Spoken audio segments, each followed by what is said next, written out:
Bonjour à toutes et à tous. Exceptionnellement aujourd'hui je ne fais pas la vidéo sur mon smartphone dans mon décor, mais je suis sur l'ordi parce que j'ai une grosse journée de boulot à l'ordinateur. Et donc je m'empresse de vous faire cette vidéo pour vous partager mon enthousiasme sur ce 5e épisode que j'ai adoré. Pour moi c'est le meilleur épisode pour le moment. Définitivement, cette série n'a absolument rien à voir, ni de près ni de loin, avec House of the Dragon, donc je ne les comparerai pas en termes de qualité, parce que pour moi les deux se valent, même si ma préférence va au Seigneur des Anneaux, et je vous expliquerai pourquoi, notamment parce que c'est beaucoup plus, déjà c'est beaucoup plus poétique, il y a plus de mystère, c'est un peu plus tout public, et moi j'aime bien quand c'est un peu plus tout public. Mais surtout, on est dans une ambiance de fantasy à fond, euh, avec pas beaucoup de politique, pas beaucoup de trash, mais beaucoup de mythologie. Alors j'aime énormément House of the Dragon. Si vous étiez présent hier soir dans le live sur l'épisode 5, vous avez compris que j'aime beaucoup, maintenant, vous avez compris depuis plusieurs semaines. Mais j'aime énormément le Seigneur des Anneaux pour d'autres raisons, qui ne sont pas les mêmes raisons. Et je dois dire que voilà, mon petit coup de cœur va au Seigneur des Anneaux parce que j'ai toujours préféré l'univers Tolkien et cet épisode-là dépasse mes attentes et mes attentes elles étaient grandes parce que contrairement à énormément de monde qui lynche cette série sans l'avoir regardée ou en regardant uniquement ce qu'ils veulent en s'arrêtant sur les défauts, eh bien non, cette série n'est pas une série vide, n'est pas une série qui raconte rien, c'est une série qui prend son temps pour installer les personnages avec des acteurs, actrices qui regorgent de charisme à l'image de Morphy Clark en Galadriel. Il y a vraiment quelque chose de noble qui se dégage de ce personnage, même si à certains moments elle a pu être désagréable. Halbrand, c'est pour moi, donc l'acteur qui joue, c'est Charlie Vickers qui joue le rôle de Halbrand, c'est pour moi la surprise. Vraiment, je pensais pas être aussi impressionné et attaché à ce personnage, mais il y a vraiment quelque chose qui ressort de ce personnage, une espèce d'aura un petit peu à la Viggo Mortensen, mais vraiment. Elendil, donc l'acteur qui fait Elendil, c'est pareil, un énorme charisme. Et on va s'intéresser, puisque la semaine dernière c'était pas le cas, cet arc narratif on l'avait mis de côté, on va revenir au pied velu et à l'étranger. Et ça soulève des questions, il y a encore énormément de mystères autour de ce personnage, mais j'ai énormément aimé l'intrigue des pieds velus dans cet épisode, même si ça dure pas longtemps. À la rigueur, c'est peut-être l'intrigue qui dure le moins longtemps. On a trois intrigues, les pieds velus, les hommes des terres du sud, donc avec Arondir Brownwyn d'un côté et Hadar, joué par Joseph Maul, de l'autre, et enfin Numénor qui reste quand même l'intrigue principale de cette saison. Alors c'est une critique bien évidemment sans spoilers, si vous n'avez pas vu l'épisode ne regardez pas cette vidéo, revenez après, et on commence directement avec l'intrigue des pieds velus, parce que j'ai trouvé qu'il se dégageait une poésie de ce chant. Alors je crois que c'est Poppy qui chante, j'ai regardé à la fois en français, ensuite j'ai regardé à nouveau en anglais. Les deux sont bien, mais c'est vrai que en français c'est pas mal. Il y a vraiment une très bonne VF. Ça, je le dis pas assez souvent, mais il y a une excellente VF sur cette série. Parce que House of the Dragon, je préfère le regarder en version originale sous-titrée, mais c'est vrai que le Seigneur des Anneaux, j'ai pris l'habitude de le regarder en VF, et quand je vois en VO, je préfère quand même la VF. Et donc, ce chant qui va accompagner Poppy, Nori, ses parents et l'étranger, ce chant qui va les accompagner pour se donner un petit peu de joie, de gaieté, et l'étranger qui essaye d'en savoir un petit peu plus. On sent que le mec est perdu, il est déboussolé, et encore maintenant, on ne sait pas exactement qui c'est. Je pense que c'est Gandalf. Mais il y a tellement de pistes. Bon, je cherche plus hein, la cohérence avec les romans, je cherche plus. De toute façon, Gandalf, il arrive au troisième âge, en l'an 1000, on l'a redit, on l'a dit des dizaines de fois, je vais plus le redire. Gandalf, normalement, n'est pas dans la série. Mais ils prennent tellement de liberté en termes de chronologie, et de chronologie seulement, que ça me dérangerait pas que ce soit Gandalf. Et puis il y a tellement de choses qui paraissent cohérentes pour que ce soit Gandalf, mais en même temps, on n'arrête pas de nous dire que c'est peut-être Sauron, c'est peut-être... il y a des éléments, hein, il y a des éléments qui font que c'est peut-être un personnage maléfique.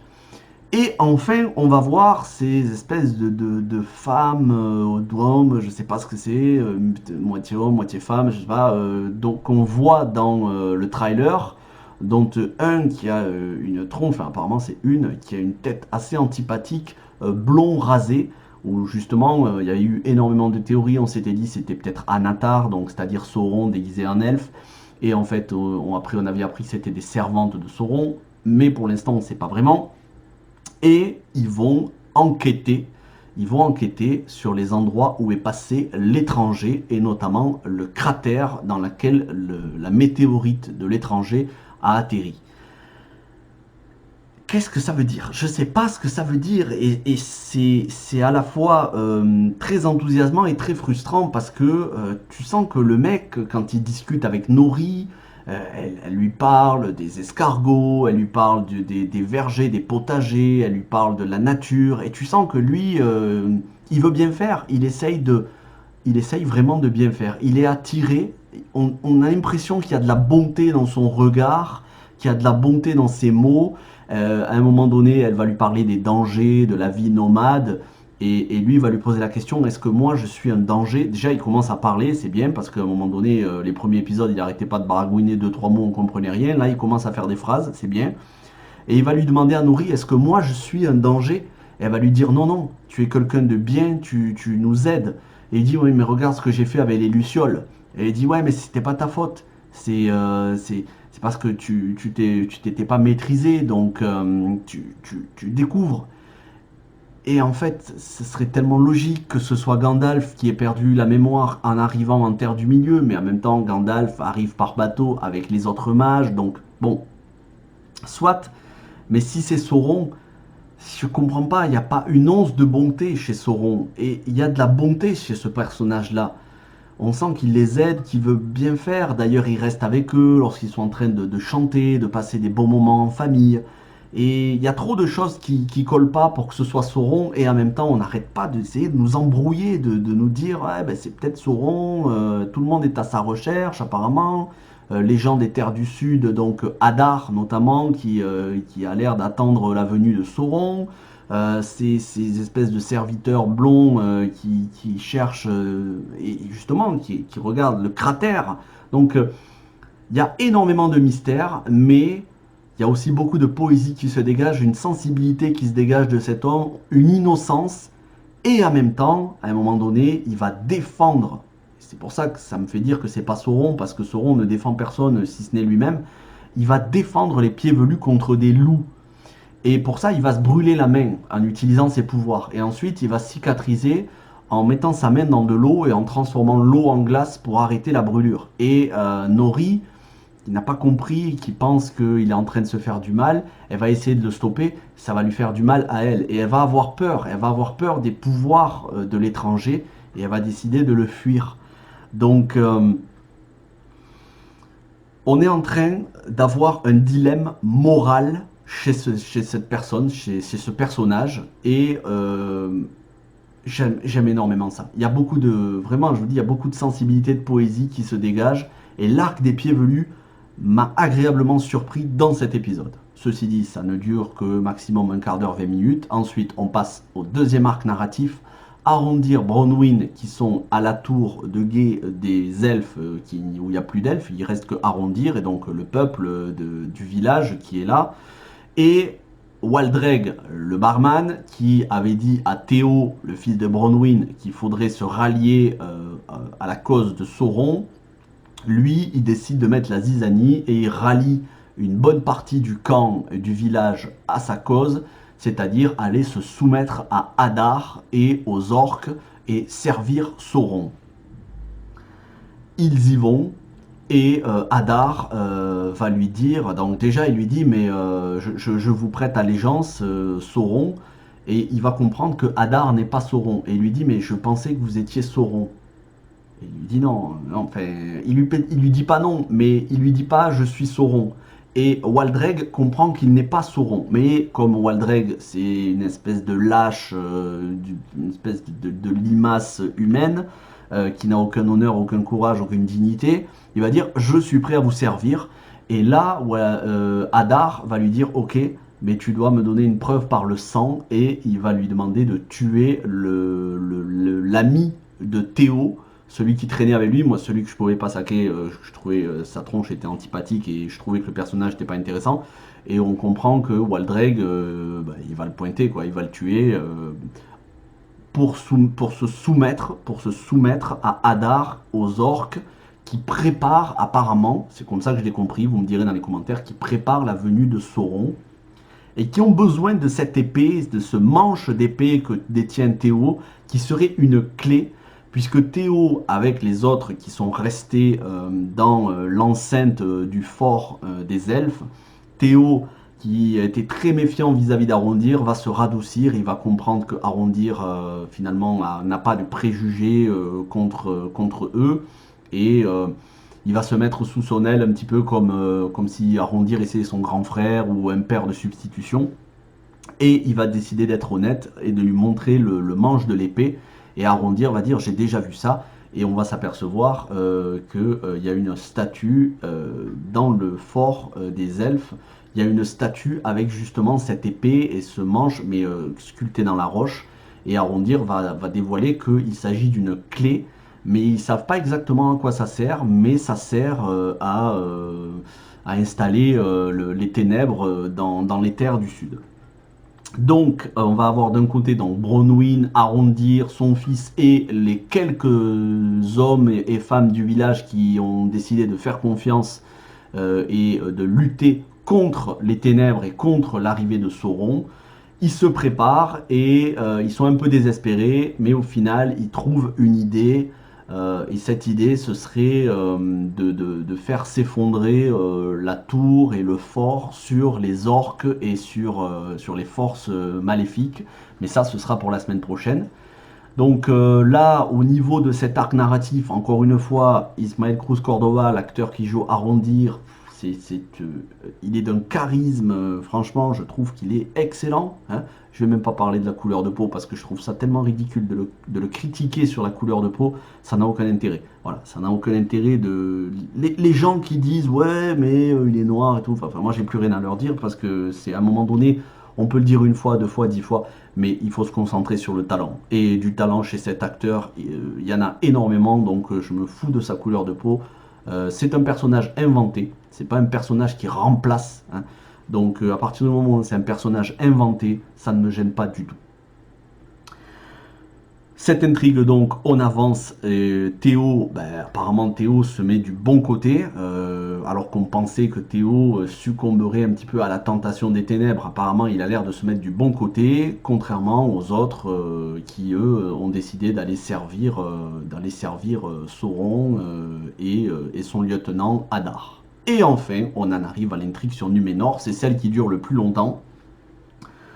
Je ne sais pas si c'est la plus intéressante, mais c'est la plus ambitieuse et c'est celle qui dure le plus longtemps. Et là, on va avoir ce duo qui est tellement savoureux entre Galadriel et Halbrand. Et pour moi, là, on est sur une interprétation de très haut niveau, mais les deux, j'adore Morfydd Clark, son jeu d'actrice. Oui, je peux comprendre qu'elle paraisse un peu antipathique, mais par moments, elle est agréable aussi.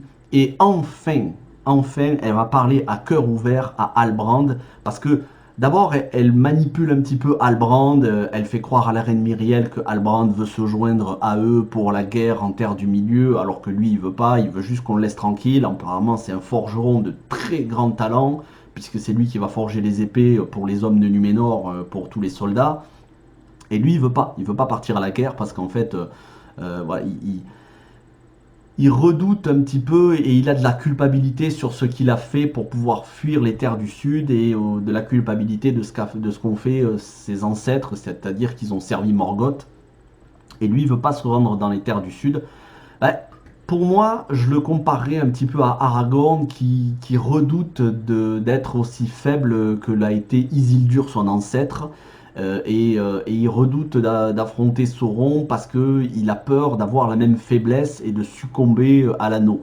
On sait que Aragorn, voilà, on connaît le destin d'Aragorn et qu'il y a beaucoup d'honneur. Et je vois chez Halbrand énormément dans la personnalité, énormément de points communs avec Aragorn, même si c'est pas du tout la même lignée, quoi que ce soit. Mais Un personnage qui redoute son destin, mais qui au final a un bon fond, et qui, sous l'impulsion de Galadriel, qui lui met quand même une pression de fou, décide enfin de se joindre, et ils se comprennent. Ils se comprennent parce que lui, ce qu'il demande, c'est de l'honnêteté de la part de Galadriel. Et c'est vrai que jusqu'à présent, elle n'avait pas été vraiment honnête. Et enfin, elle est honnête quand elle lui dit pourquoi elle est engagée là-dedans. Parce qu'en fait, c'est par sentiment de vengeance par rapport à son frère qui est mort. Et elle n'est pas arrivée, elle a pas su passer par-dessus. Et elle a besoin d'aller jusqu'au bout pour pouvoir trouver la paix. Elle a besoin d'aller jusqu'au bout, d'affronter l'ennemi jusqu'à un dénouement final pour pouvoir se retrouver la paix intérieure. Parce que voilà, elle est déséquilibrée au fond d'elle-même. Et justement, elle dit, c'est pour ça que j'ai été exilée par mon haut roi, donc Gil-galad, et mon meilleur ami, Elrond. C'est pour ça que mes hommes ne m'ont pas suivi, ils se sont rebellés contre moi, donc ce qu'on voyait dans le premier épisode. Parce que le mal que je luttais, peut-être que je m'en rapprochais un petit peu trop dans mes actes et dans ma personnalité, dans ma façon de réagir. Et ça leur a peut-être fait peur. C'est peut-être pour ça qu'ils ont voulu me mettre de côté. Et donc elle réalise que elle va trop loin dans son sentiment de vengeance et elle a envie de retrouver la paix. C'est pour ça qu'elle veut combattre aussi les forces des ténèbres, mais elle veut pas le faire seule. Elle veut quelque part retrouver non pas son honneur, mais une paix intérieure. Et elle voudrait que Halbrand aussi retrouve à la fois son honneur, sa paix intérieure et son titre de roi. Donc finalement, les deux personnages, après plusieurs tensions, vont se comprendre. Et la dernière scène où elle débarque sur le bateau, oui, il y aura toujours des gens qui vont dire ouais, mais bon, son armure est pas terrible et je m'en fous. Franchement, quand tu la vois débarquer sur le bateau, quand tu le vois lui, il y a tellement, ça regorge tellement de charisme. En plus, t'as Elendil qui est là avec son casque, son armure. Il y a trop de charisme en une seule scène. J'étais là, oh, c'est quoi ce charisme de fou? C'est beau. Il y a de la noblesse, il y a de la poésie. La musique de Bear McCreary est excellente, mais alors vraiment, il a fait un énorme boulot. Hein. Le thème de Numénor et voilà, les envolées lyriques, symphoniques, énorme boulot. Et sinon, à côté de ça, bah, il va y avoir Isildur qui essaye de se faire vraiment une place. Isildur qui va déjouer un complot du fils de Pharazôn qui lui est opposé à la reine Myriel et qui essaye de monter son père contre la reine Myriel pour ne pas que les Numénoréens embarquent en terre du milieu. Mais Pharazôn, il va faire une leçon de diplomatie et d'ambition à son fils et va lui dire non seulement il faut la suivre, mais même si on n'est pas d'accord, il faut la suivre parce que nous, on voit à plus long terme. Les elfes vont nous servir et la terre du milieu va nous servir. Regarde Halbrand, ce roi humain qu'on va remettre sur son trône. Ensuite, il nous sera éternellement reconnaissant. Et on va mettre des postes commerciaux aux quatre coins de la terre du milieu. Donc Pharazôn, il réfléchit beaucoup plus que son fils, qui lui essaye, il voit les elfes comme voilà, des envahisseurs. Il se dit, on est en train de perdre notre influence. Son fils est vraiment... c'est tête à claque lui aussi, hein, le fils de Pharazôn. Franchement, il faudrait qu'il se mette un boulet au pied et qu'il saute dans la mer, hein, parce qu'il ne sert pas à grand chose ce perso. Mais Pharazôn, le charisme de Pharazôn, excellent, l'acteur, je ne cesse de le répéter. Ils ont fait un énorme choix de casting qui est pour moi quasi parfait sur tous les personnages presque. Isildur qui finit justement en sauvant du feu, parce que le fils de Pharazôn met le feu à deux navires et les navires explosent. Et Isildur découvre ça. Il le sauve, mais au moins il lui est redevable et ça lui permet de retrouver grâce aux yeux de son père Elendil et d'avoir une place pour embarquer en tant que soldat pour la Terre du Milieu. Et d'ailleurs, Isildur se réconcilie avec ses deux meilleurs amis qu'il avait fait virer de l'équipage l'épisode précédent. Donc on a ça, et puis on a la reine Myriel qui va voir son père, et son père, qui est censé être un allié des elfes, lui dit ne va pas en terre du milieu, parce que il va t'arriver un malheur. Est-ce que lui, il a une vision? C'est possible.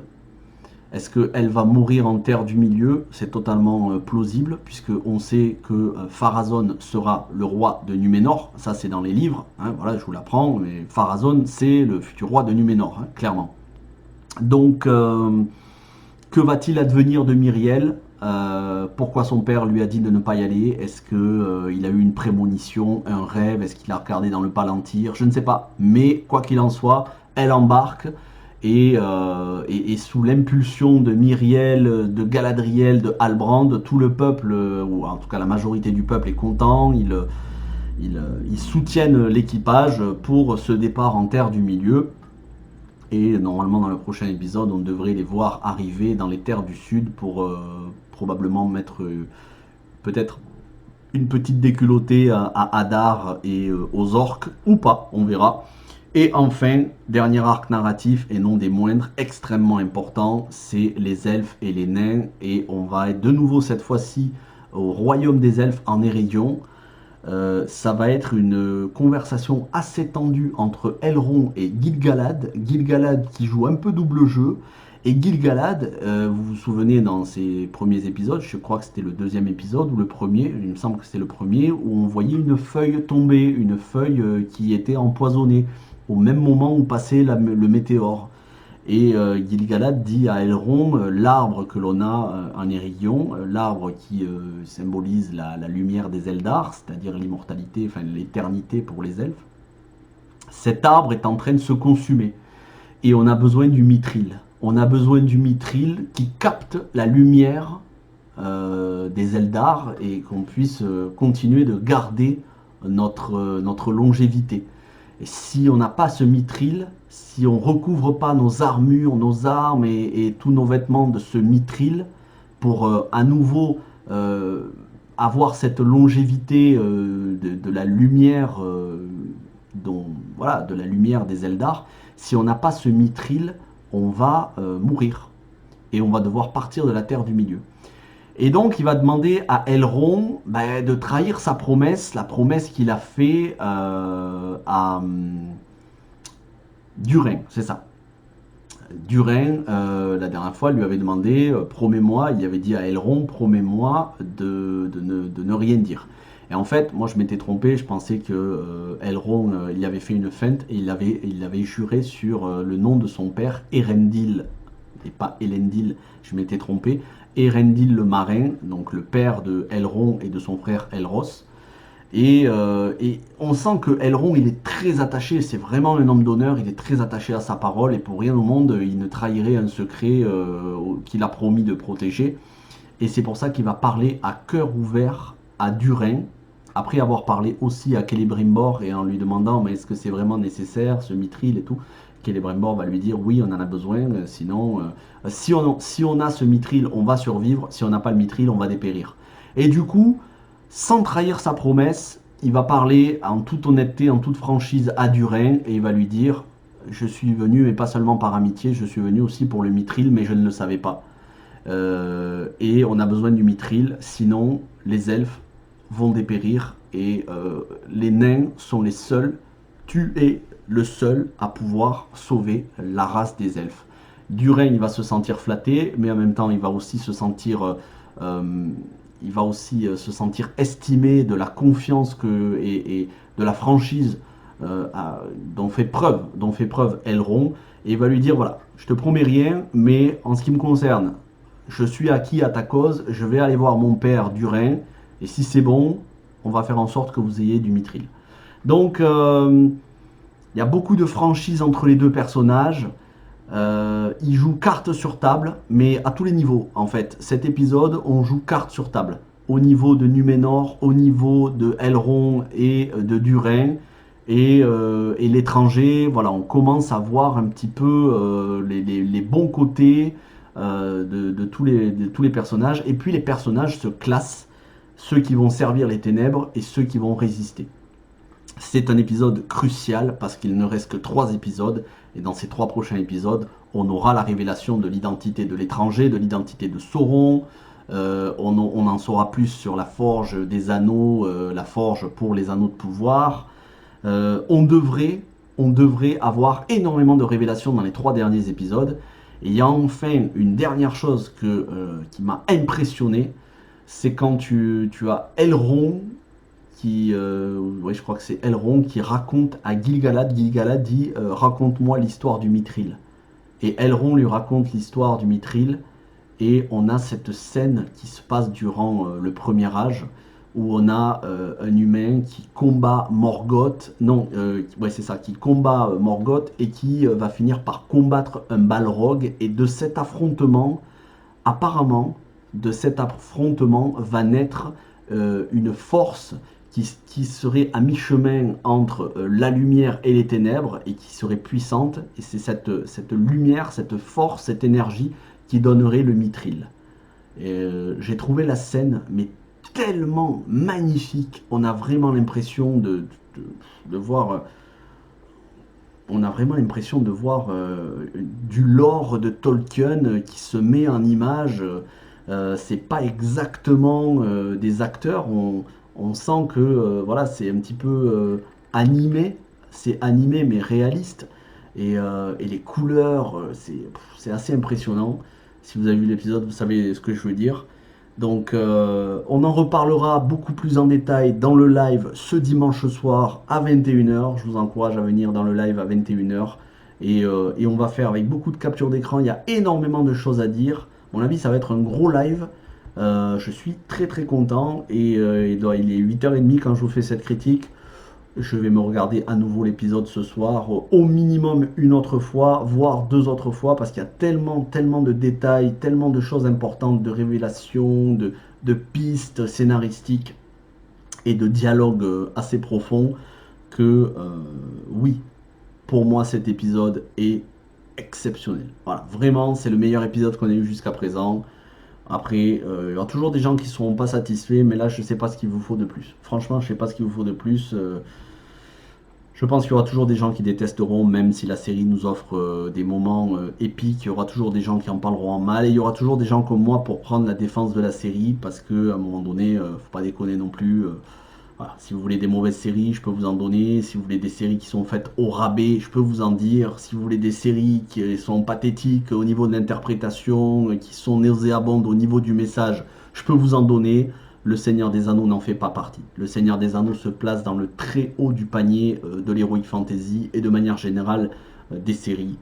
Donc je ne cesserai de défendre cette série envers et contre les rageux qui n'ont pas leur place dans les commentaires de ma chaîne. Ça aussi je le dis souvent mais on ne le dit pas assez.